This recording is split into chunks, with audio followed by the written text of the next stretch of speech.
Today we're going to talk about action potentials. So if you were sitting in class and someone stabbed you with a pencil, how would your brain know that you had even been touched? Let's talk about it. So here we have a neuron cell, and here we have a graph of what an action potential looks like.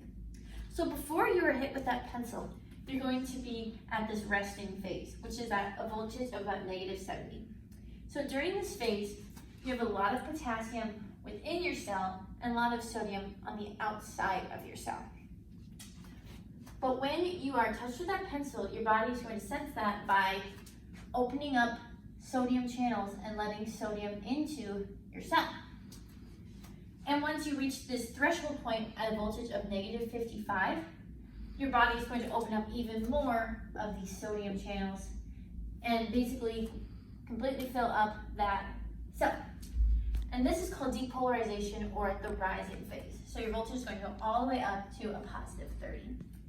And at this peak portion, what's happening now is these gates are going to close, and we're also going to start letting potassium out of the cell. So basically what that's doing is it's taking all this positive charge out of there, and we're going back into a negative voltage. This is called repolarization, or the falling phase. So once we get all the way back down, you'll notice a little dip here, and that happens because our potassium gates don't close again right away. So usually we go into this hyperpolarization phase, but then it steadies back out and they eventually close and it gets back into a steady state.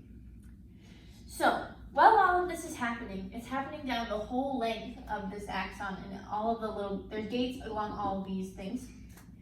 And action potentials always go from the cell body to your axon terminal, because every patch of these membranes is going through a refractory period, so they can't be peaked again.